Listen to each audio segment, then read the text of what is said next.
Welcome to 365 Christian Men, where every day we aim to inspire and encourage with real-life stories about men. February 6th, Lou Bloss.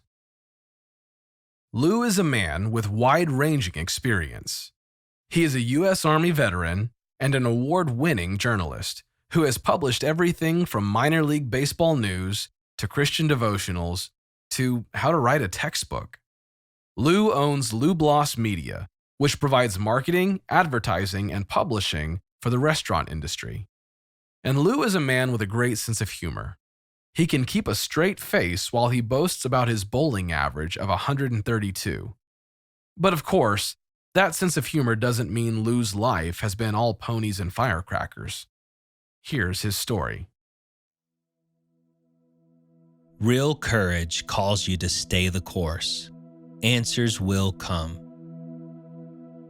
Early morning sun shone through the windows, blanching the pages of the open Bible. The young father sat motionless. Upstairs, his daughters slept. They were too young to understand the gaping hole left in cancer's wake. Who was he now, he thought? A widower, a single father, and one half of a shattered whole. He skimmed the page, a story he had read many times, but this time, the words spoke to him with new meaning. Genesis 35 says, "And as Rachel was having great difficulty in childbirth, the midwife said to her, 'Don't despair, for you have another son.' So Rachel died. Over her tomb, Jacob set up a pillar, and to this day that pillar marks Rachel's tomb. Israel moved on again and pitched his tent beyond Migdal Eder. He pulled his Bible closer and saw with an understanding that had seemed impossible even moments before. Lou and Terry Bloss had looked forward to the birth of their second daughter. With only 3 years between them, their daughters would grow up close friends, as well as sisters. Lou and Terry had spent the last months of the pregnancy doing typical things. They got the nursery ready, talked with their firstborn about becoming a big sister, and made plans for their future. But a rare form of cancer was silently spreading throughout Terry's body. Within 4 months of their daughter's birth, Terry was gone.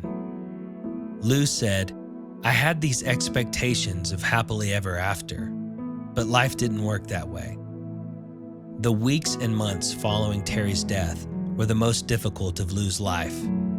He said, "Everything felt hard. Just getting up felt hard. I knew I had to get my head together. I had 2 young daughters depending on me. But I had the same question anyone else would. How?" Until he had answers, Lou simply stayed the course. He showed up at his job every day, even on the days it felt impossible. He continued to go to church, even when he wanted to stay home. And he maintained the friendships he and Terry had cultivated together, even though it hurt him to do it without her. Most importantly, Lou clung desperately to God and looked for answers in the Bible.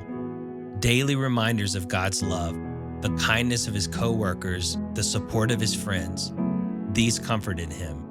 But the strength he needed to survive came from the quiet time he set aside each day to pray and read his Bible. One morning, several months after Terry's death, he had a breakthrough. He said, "I was reading the story of Jacob in Genesis 35, and it hit me. Jacob was on his path, doing what God told him to do, and his wife Rachel died in childbirth. She named their son Benoni, which means son of my sorrow.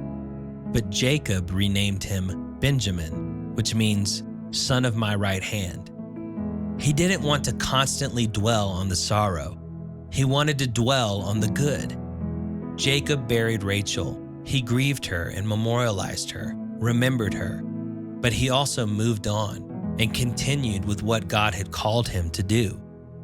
I thought that was significant. I knew I couldn't constantly dwell on what I had lost. I had to move forward.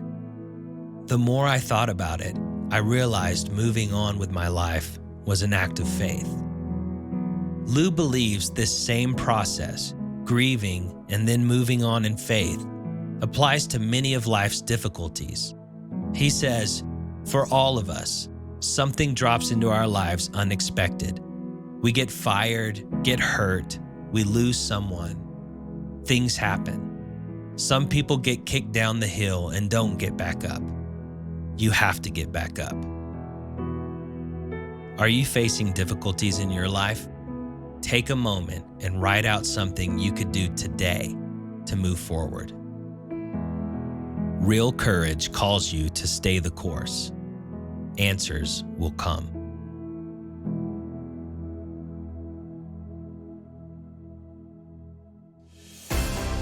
Thank you for listening to today's story.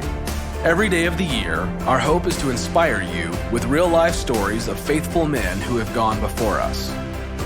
Hebrews 12:1 says, "Therefore, since we are surrounded by so great a cloud of witnesses, let us lay aside every weight and the sin that so easily ensnares us. Let us run with endurance the race that is set before us."